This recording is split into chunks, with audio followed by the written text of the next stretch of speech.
자, 그러면 실제 계약서 작성을 어떻게 하는지에 대해서 한번 보겠습니다. 보통 아까 제가 말씀드렸다시피 등기사항 전부증명서와 계약서를 펼쳐놓고 같이 비교하면서 보라고 했죠. 등기사항 전부증명서에 주소가 나와 있습니다. 이 주소와 계약서상의 주소가 반드시 일치해야 된다라는 거. 현재 주소 아파트 전세 계약서를 쓰면 보통 이렇게 용지가 나오는데 이 용지는 뭐 지역마다 조금씩 달라질 수는 있지만 뭐 저희는 이 용지를 사용을 합니다. 프로그램을 사용을 하고 있고 부동산의 표시 대부분은 이렇게 똑같이 나와요. 부동산의 표시 소재지하고 나와 있습니다. 인천광역시 서구 이음 6로 33 3225동 4303호 원당동 검단시도시 푸르지오 더 베뉴 아파트를 계약을 할 거다라는 건데 소재지 아까 보셨던 것처럼 도로명 주소로 적혀 있으니까 밑에 도로명 주소 인천광역시 서구 이음 6로 33 검단신도시 푸르지오 더 베뉴 3225동 43층 5호 내용은 똑같죠. 그러면 오타 없으면 넘어가는 거예요. 그 다음에 토지의 지목은 대다. 아파트니까 대부분 대예요. 그리고 대지권의 비율. 대지권의 비율은 두 번째 장에 나와 있습니다. 대지권의 비율 85,540분의 53.26. 85,540분의 53.26.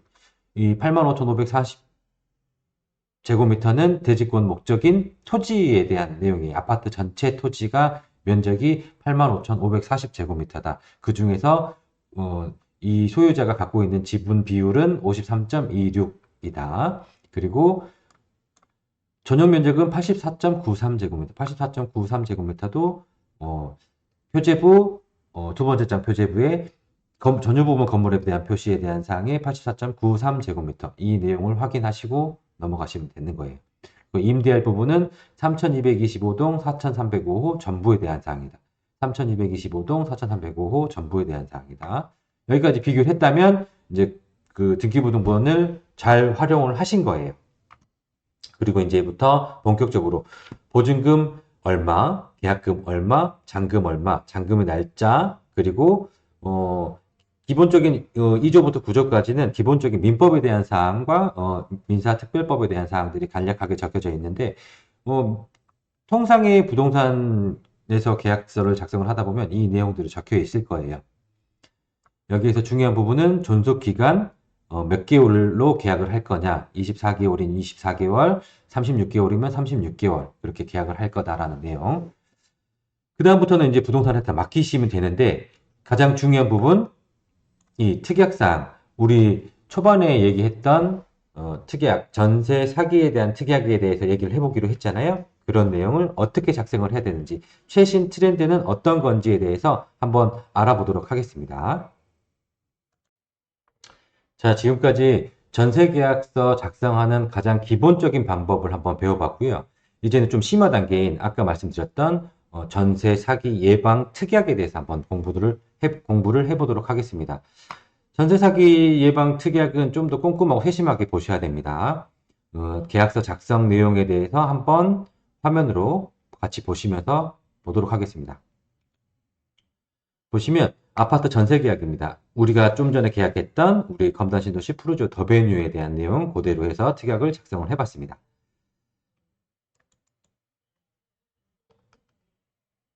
보시면 우리 날짜는 23년 12월 25일 날 잔금을 치르는 거고 그래서 그 내용으로 보시면 특약사항이 자, 첫 번째 본 주택을 인도받은 임차인은 몇 년, 몇 월, 며칠까지 23년 12월 25일까지 전입신고와 확정일자를 받아야 하며 임대인은 위 약정일자의 다음 날까지 임차주택의 저당권 등 담보 설정을 할 수 없다.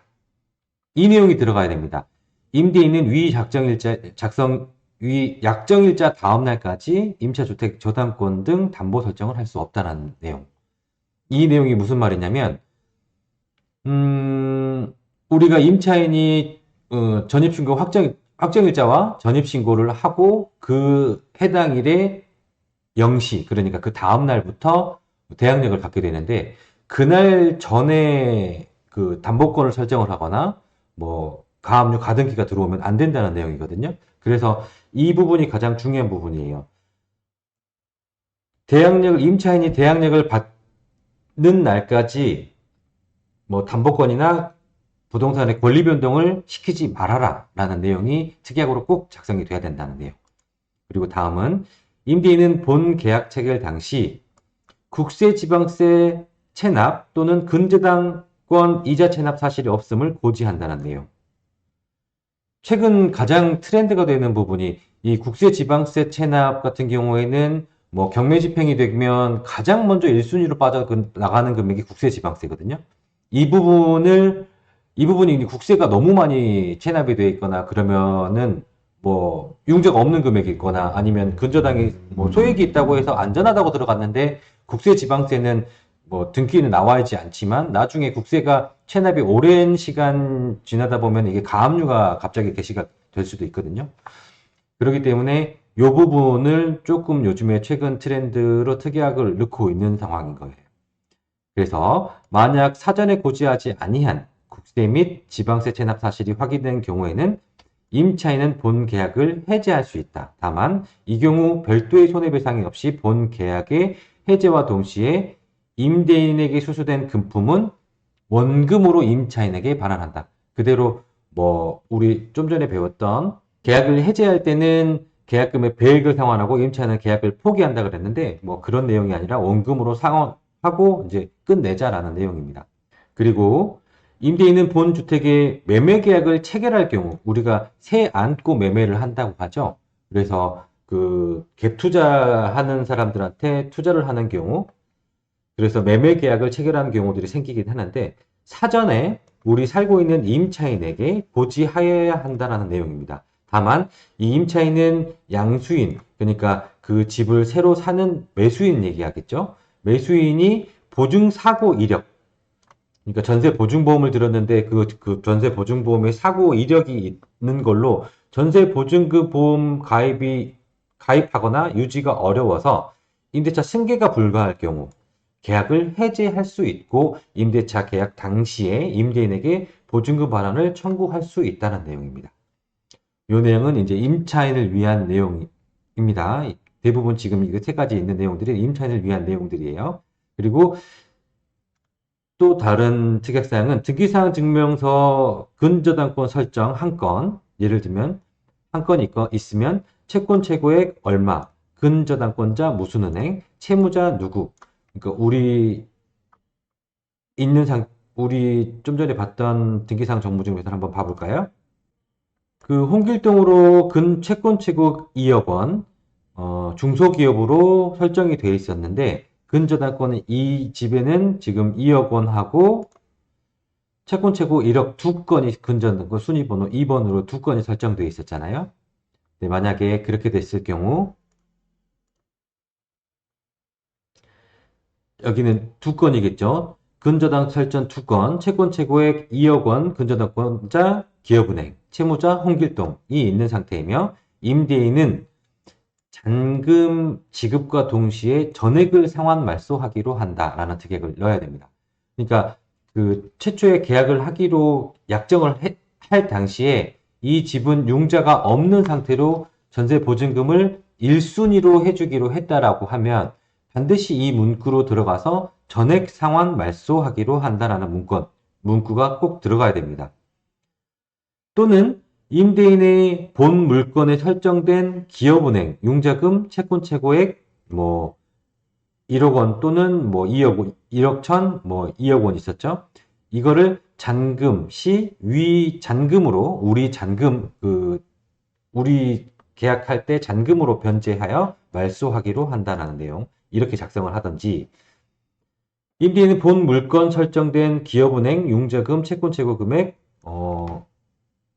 2억 원 중 뭐 1억 원만 잔금 시 위 잔금으로 변제하여 감액 등기하기로 한다라고 설정하든지 우리 최초에 계약을 하기로 했던 계약 내용에 따라서 이렇게 이제 특약을 작성하시면 되시는 겁니다.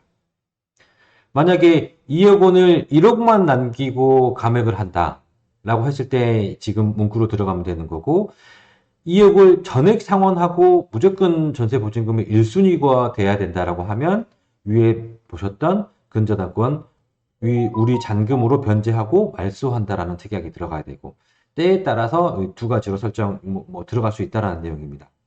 그리고 우리 마지막으로 이제 그 주택 임대차 3법 개정되면서 임대차 신고가 의무가 됐거든요. 그래서 주택 임대차 계약 신고는 계약 체결일로부터 30일 이내에 관할 주민센터를 방문하거나 국토부 전자관리 시스템을 통하여 임대인과 임차인이 둘 중에 한 분입니다. 아무나 하시면 되는 거예요. 임대인과 임차인이 주택 임대차 계약 신고서에 공동으로 서명 날인 신고하여야 합니다. 공동으로 서명 날인하고 신고할 필요는 없고 두 분 중에 한 분만 뭐 주택 거래 관리 시스템 컴퓨터 집에서 인터넷으로 거래 관리 시스템을 통해서 신고하실 수도 있고 주민센터를 방문해서 주택 임대차 계약 신고를 하실 수도 있으십니다. 만약에 그 임차인들은 보통 통상적으로 거래할 때 임차인들은 전입신고를 해야 되고 확정일자를 받아야 되기 때문에 뭐 그런 경우에는 어쨌든 주민센터를 가셔야 되는 경우가 있어서 통상적으로는 임차인이 계약 신고를 하시는 경우들이 많이 있습니다. 이렇게 보시면 되시겠어요.